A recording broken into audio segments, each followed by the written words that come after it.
Hello, Bulldogs! This is Mrs. Halmo broadcasting to you from my office. I am here with some very exciting news today. If you think back a couple of years ago, we had an event called the Bulldog Family Reads Together. During that event, you got to take home a book, and you read that book at home with your family for 4 weeks in October. We're doing that again this year. If you think back, the first time we did this, we read the book The BFG by Roald Dahl.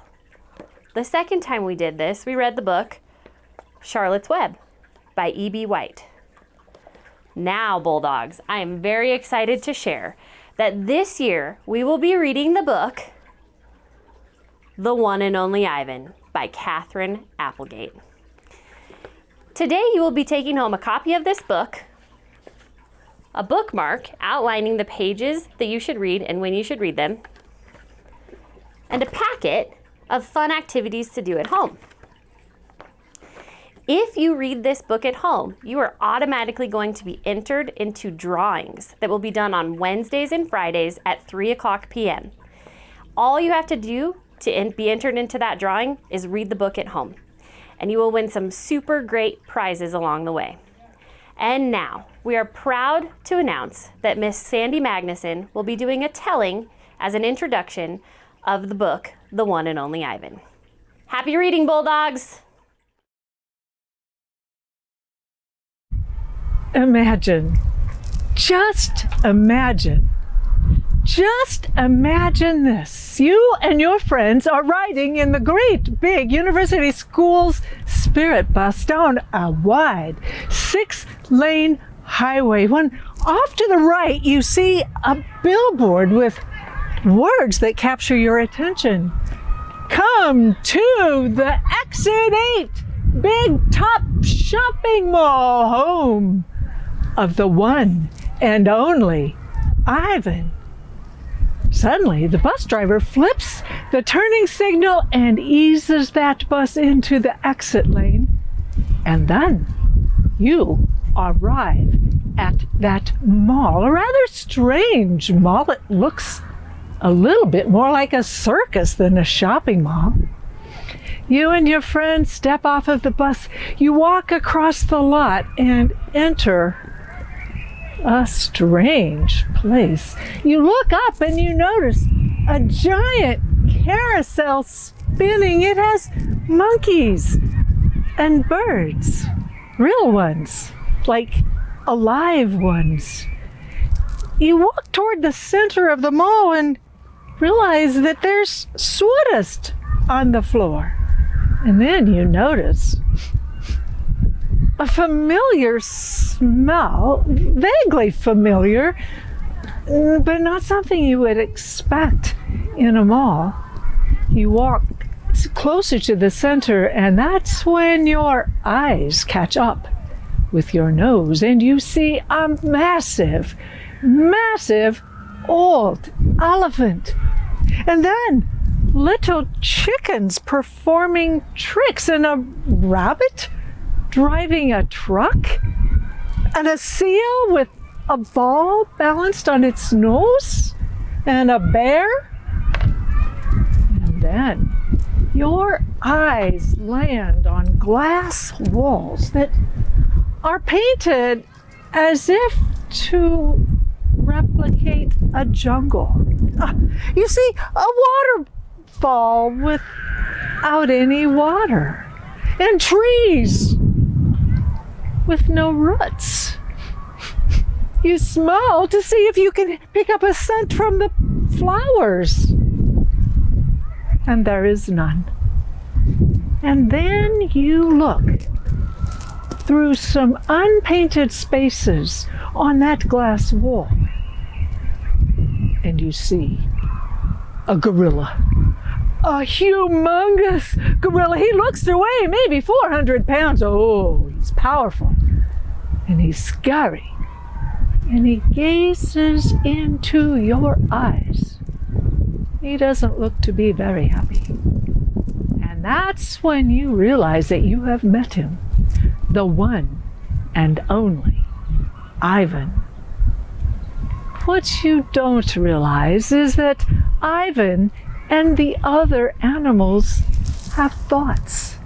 They communicate.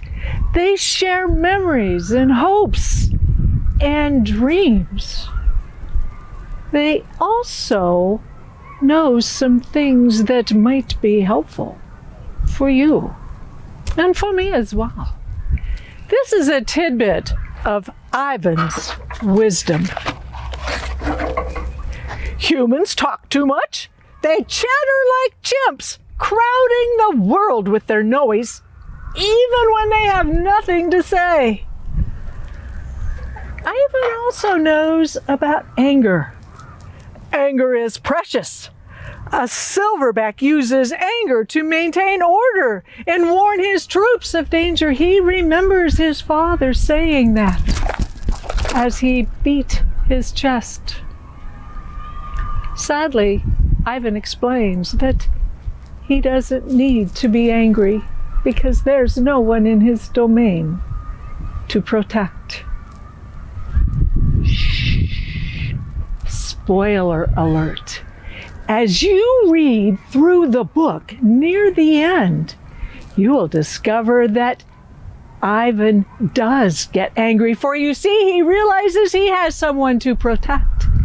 He uses his anger and his talents to rescue another friend. And then he learns something else about being angry.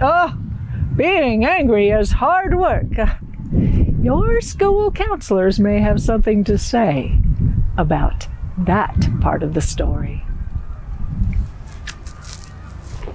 Ivan describes himself as an artist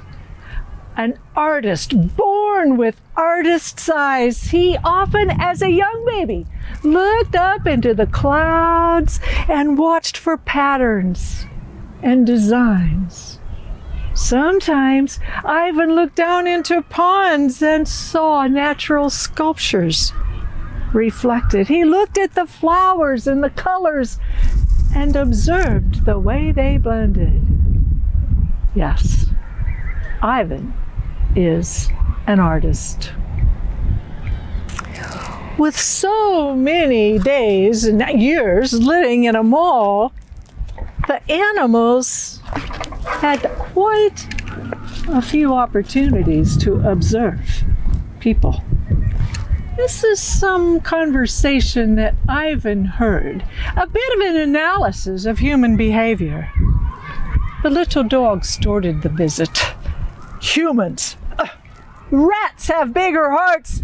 Roaches have kinder souls. The little elephant interrupted. No, I was trapped and humans rescued me. They saved me. Another older elephant explained. Humans can surprise you sometimes. An unpredictable species, those Homo sapiens. The dog wasn't dissuaded at all. Oh, I just don't understand humans. I never will. That was quite disturbing for Ivan.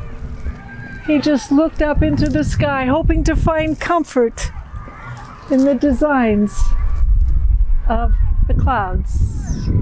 Yes, Ivan is an artist with whom you and your family will become acquainted during the next month as you read his fascinating book. May I tell you just a bit about the author?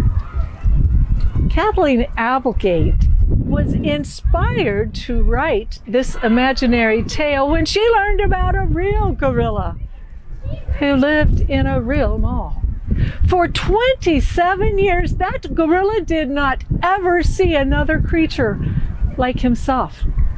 And then he was rescued and taken to a zoo in Atlanta, Georgia, where he was introduced for the first time to another gorilla. Some of you will remember Charlotte's Web from last year. I'd like to read just a little bit of what the author wrote about that book. I have a confession. When I was young, I didn't like to read. I thought books were boring. I just didn't get the point of reading. That's because I hadn't found the right book. For me, the right book turned out to be the beautiful novel called Charlotte's Web. When you find the right book, the book that makes you laugh or cry or understand the world a little better, you'll see how reading can change your life. So if you haven't found it yet, keep reading, keep trying. It's waiting for you on a bookshelf nearby. You'll know when you find it. No, I don't know if the one and only Ivan will be the right book for you. I do know this. If you read the one and only Ivan with an open mind and an open heart, you will learn new ways of thinking about gorillas, about animals, about humans, maybe even about yourself. You will learn new ways to think about art. You will learn new ways to think. Oh, I hope you have a wonderful Bulldog Family Read Aloud Month, and I'd love to hear your reactions to the one and only Ivan. Well, thank you so much for that wonderful reading, Sandy. And now, Bulldogs, it's your turn to go home and start on the one and only Ivan yourself. Happy reading!